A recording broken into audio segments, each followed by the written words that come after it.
I have had a crush on Yannick for 10 years but was too scared to confess. Then, I was diagnosed with terminal brain cancer, so I tied him up and took what I wanted, again and again. His eyes burned red as he struggled. Yulia, if you've got the guts, untie me. I thought that the second I let him go, he would strangle me in fury, but instead he flipped the script, dominating me with a raw, almost punishing intensity, not stopping for a second. Yulia, do I look like some weakling to you? So weak that you had to drug me? I have had a massive crush on Yannick Jordan for 10 years, from my awkward teenage years until my adulthood. He lived in the villa next door. I watched him go from a bright-eyed kid to a man dressed in a sharp suit with a deep voice and smoldering looks. I was hopelessly in love with him, but I never told him. What if I did and he rejected me? That would be game over. Then, 10 days ago, I passed out at work and woke up in a hospital. The doctor gave me a pitying look and said, "It's late-stage brain cancer. It's too late to treat." Just like that, my expiration date was stamped. I was not ready to die. I had not traveled the world yet. I hadn't even slept with Yannick yet. And then I was reminded of the kind of stories I had been binge reading lately. You know, the ones where the possessive, obsessive love interest refused to let the protagonist go. I was going to die anyway. A little recklessness would not kill me any faster, right? So I called Yannick and invited him over for dinner. He was the CEO of Jordan Group, which meant that he was super rich and insanely busy, but he still agreed to come. When he showed up, he looked like he had just stepped off the cover of a billionaire romance novel. He wore a long black coat and had tired eyes, his entire being exuding an effortless cool. That was when I realized he had been overseas when I called. He had been on the plane for an entire day before walking straight into my little scheme. Suddenly, I felt a twinge of guilt. Maybe I should just let him go. But before I could say a word, he strode over to the dining table, sat down, and started eating. I watched as he drank the clam chowder that I had,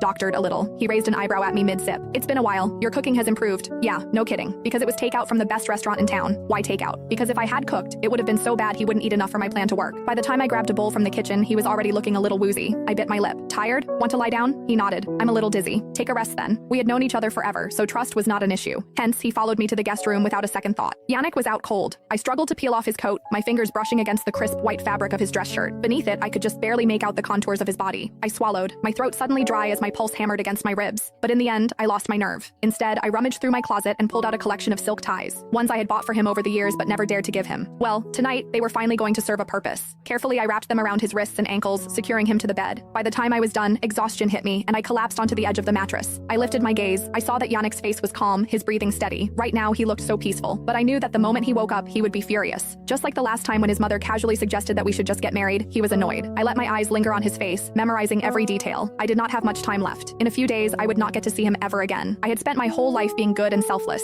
But now, at the very end of it, I wanted to be selfish just this once. Even if he ended up hating me, maybe that would be better. If he hated me, then he wouldn't be as sad when I was gone. His phone started buzzing from inside his coat pocket. It was his assistant, Jason Lindell. I hesitated for only a second before answering. "Yannick's exhausted," I said, keeping my voice casual. "He was knocked out after eating." Jason got the hint and hung up. My eyelids were getting heavier by the second. Screw it. I climbed into bed, wrapped my arms around Yannick's waist, and let sleep take me. Sometime in the middle of the night, I woke up to an angry roar. "Yulia Quincy!" I bolted upright. The sudden movement sent a rush of dizziness through me, and my vision blacked out for a second. I lost my balance and fell straight onto him. "Yulia Quincy, what are you doing?"